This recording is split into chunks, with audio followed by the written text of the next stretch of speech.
Recording by Zachary Brewster Geiss. Les Misérables by Victor Hugo. Book 5th. The Descent. Chapter 10. Result of the Success. She had been dismissed towards the end of the winter. The summer passed, but winter came again. Short days, less work. Winter, no warmth, no light, no noonday, the evening joining on to the morning, fogs, twilight. The window is grey, it is impossible to see clearly at it. The sky is but a vent-hole. The whole day is a cavern. The sun has the air of a beggar. A frightful season. Winter changes the water of heaven and the heart of man into a stone. Her creditors harassed her. Fantine earned too little. Her debts had increased. The Thénardiers, who were not promptly paid, wrote to her constantly letters whose contents drove her to despair and whose carriage ruined her. One day they wrote to her that her little Cosette was entirely naked in that cold weather, that she needed a woolen skirt, and that her mother must send at least 10 francs for this. She received the letter and crushed it in her hands all day long. That evening she went into a barber's shop at the corner of the street and pulled out her comb. Her admirable golden hair fell to her knees. "What splendid hair!" exclaimed the barber. "How much will you give me for it?" said she. 10 francs. "Cut it off." She purchased a knitted petticoat and sent it to the Thénardiers. This petticoat made the Thénardiers furious. It was the money that they wanted. They gave the petticoat to Éponine. The poor lark continued to shiver.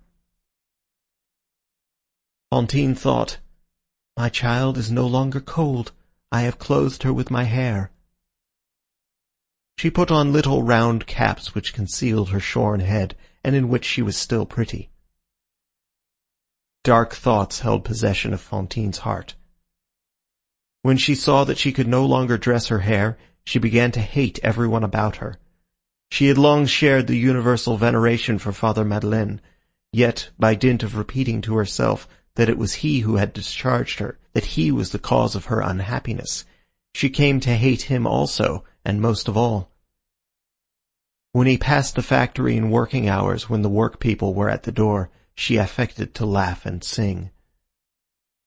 An old workwoman who once saw her laughing and singing in this fashion said, "There's a girl who will come to a bad end." She took a lover, the first who offered, a man whom she did not love, out of bravado and with rage in her heart.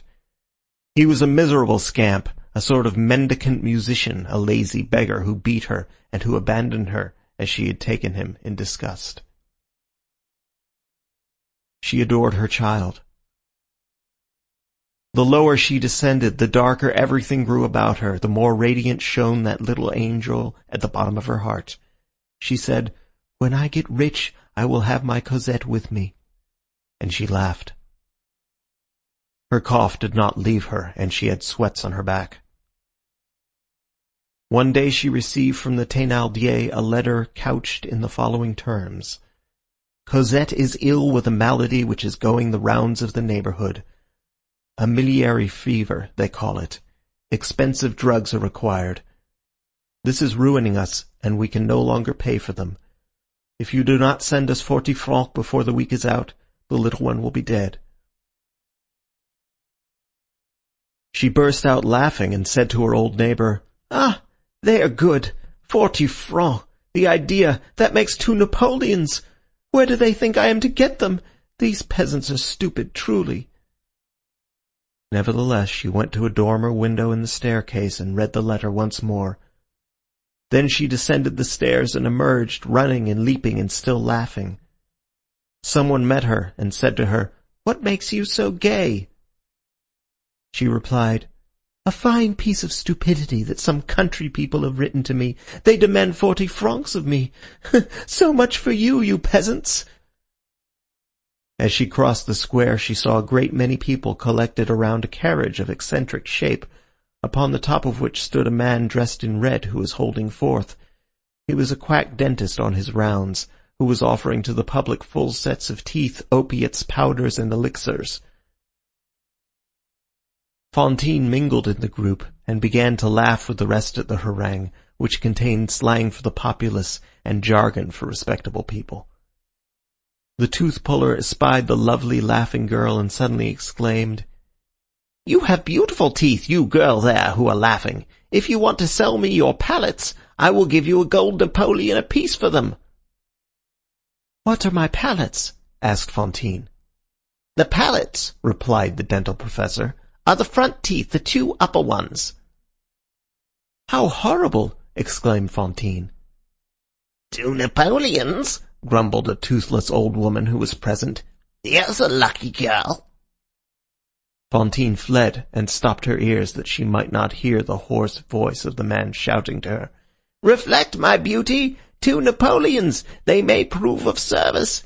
If your heart bids you, come this evening to the inn of the Tillac d'Argent. You will find me there." Fantine returned home. She was furious, and related the occurrence to her good neighbor Marguerite.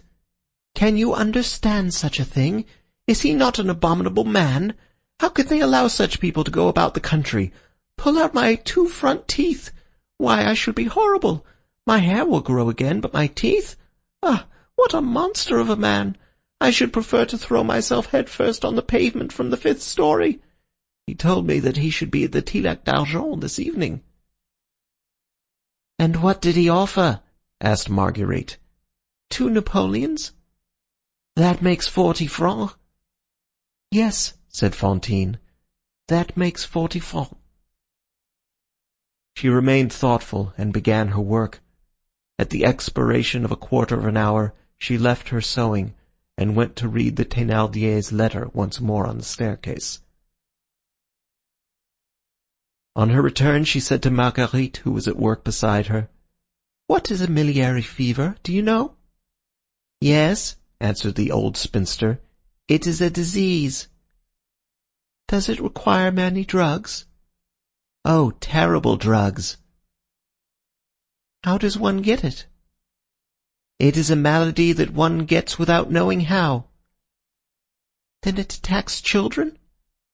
"Children in particular." "Do people die of it?" "They may," said Marguerite. Fantine left the room and went to read her letter once more on the staircase. That evening she went out and was seen to turn her steps in the direction of the Rue de Paris, where the inns are situated.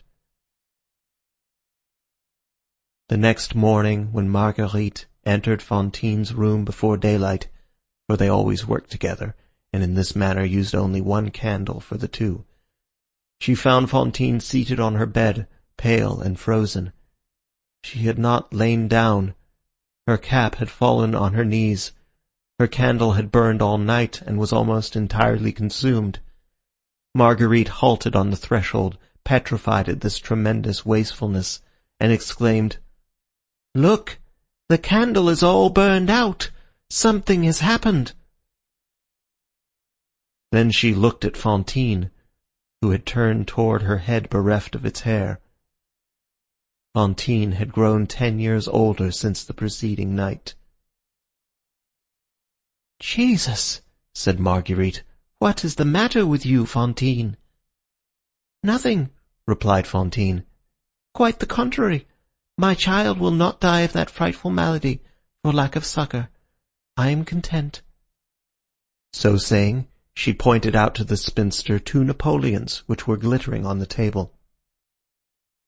"Ah, Jesus God!" cried Marguerite. "Why, it is a fortune! Where did you get those louis d'or?" "I got them," replied Fantine. At the same time she smiled. The candle illuminated her countenance. It was a bloody smile.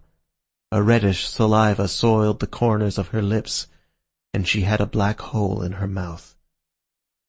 The 2 teeth had been extracted. She sent the 40 francs to Montfermeil. After all, it was a ruse of the Thénardier to obtain money. Cosette was not ill. Fantine threw her mirror out of the window. She had long since quitted her cell on the second floor for an attic with only a latch to fasten it, next to the roof. One of those attics whose extremity forms an angle with the floor and knocks you on the head every instant.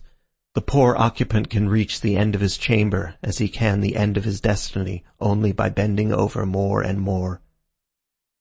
She had no longer a bed, a rag which she called her coverlet, a mattress on the floor, and a seatless chair still remained. A little rosebush which she had dried up, forgotten, in one corner. In the other corner was a butter-pot to hold water, which froze in winter, and in which the various levels of the water remained long marked by those circles of ice. She had lost her shame. She lost her coquetry. A final sign. She went out with dirty caps. Whether from lack of time or from indifference, she no longer mended her linen. As the heels wore out, she dragged her stockings down into her shoes. This was evident from the perpendicular wrinkles. She patched her bodice, which was old and worn out, with scraps of calico which tore at the slightest movement. The people to whom she was indebted made scenes and gave her no peace. She found them in the street. She found them again on her staircase. She passed many a night weeping and thinking. Her eyes were very bright, and she felt a steady pain in her shoulder towards the top of the left shoulder blade. She coughed a great deal. She deeply hated Father Madeleine, but made no complaint. She sewed 17 hours a day, but a contractor for the work of prisons, who made the prisoners work at a discount, suddenly made prices fall, which reduced the daily earnings of working women to 9 sous. 17 hours of toil and 9 sous a day. Her creditors were more pitiless than ever. The second-hand dealer, who had taken back nearly all his furniture, said to her incessantly, "When will you pay me, you hussy?" What did they want of her, good God? She felt that she was being hunted, and something of the wild beast developed in her. About the same time, Thénardier wrote to her that he had waited with decidedly too much amiability, and that he must have 100 francs at once.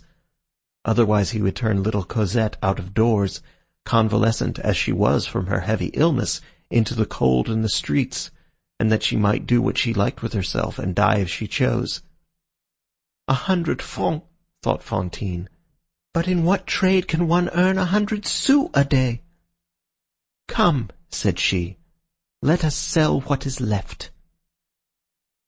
The unfortunate girl became a woman of the town. End of Book 5, Chapter 10. Read by Zachary Brewster Geiss, Greenbelt, Maryland, June 2007.